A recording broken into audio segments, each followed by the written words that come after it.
Sa patuloy na issue sa pagitan ng dalawang dabarkads na sina Maine Mendoza at Miles Ocampo, tila hindi na tumitigil sa pag-aabang ang mga showbiz insiders sa pagiging ganap sa dalawang Itbulaga personality.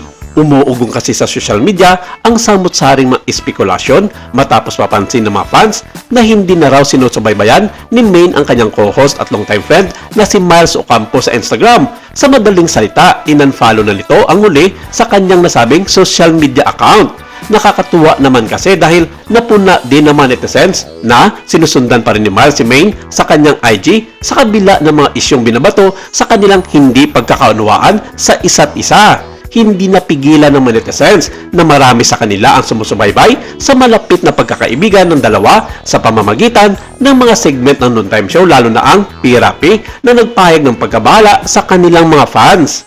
Naniniwala ang ilang mga tagahanga na maaaring nagkaroon ng tampuang kasunod ng kanilang paglalakbay sa Thailand noong unang bahagi ng taong ito. Isang netizen ang nagkomento sa Instagram post ni Miles 2 linggo na ang nakakaraan at sinabi nito na, "Hi Miles, legit na barkads ako. Sana kung anumang issues or feud nyo ni Maine, sana maayos nyo niya. The barkads naman kayo. Sana mapatch up. Miss ko na tandem nyo sa PRP." Sinambit naman ng isa pang netizens, halata naman na may feud sila, saka dami na rin nakakalata sa SOCMED. Di nga sila pinagsasama sa isang segment, pag nasa studio si Miles, di na sila magkasama sa PRP at pag clones, nasa parehong dulo sila nakaupo na dati magkatabi naman sila.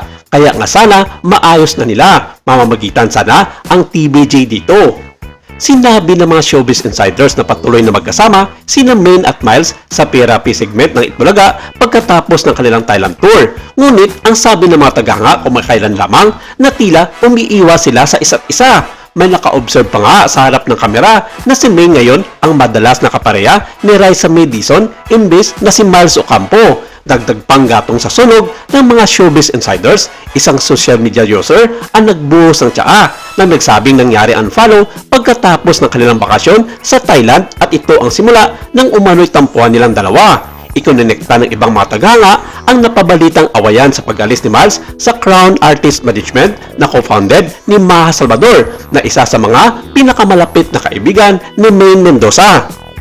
Isa pa ang nagturo na baka i-unfollow ni Maine si Elijah Canlas na bagay naman na hindi nagustuhan ni Miles Ocampo. Lumabas pa nga sa naging usapan ni na Christopher Maine sa kanyang YouTube vlog na Showbiz Now na kasama sina Romel Chica at Wendell Alvarez na napupuno ng araw itong si Miles Ocampo kay Maine sa patuloy na lumalabas sa mga balita sa mundo ng social media na siya pa ang may mali sa isyu sa kanilang dalawa. Sinabi pa ni Christopher Maine na hindi na nga raw makapagpigil itong si Miles sa mga banat sa kanya ng mga netizens at gusto na nga raw nitong ikumpronta ang kampo ni Maine Mendoza kung ano nga ba talaga ang mga hinanakit nito sa kanya. Ito'y ayon sa mapagkatiwalaang source ni Christopher Maine sa loob ng kampo ng The Barkads. Samantala, aabangan namin ang iba pang mga balita at kaganapan sa mga magiging kahinatnan na ito tungkol sa isyong iringan ni Maine at Miles Ocampo.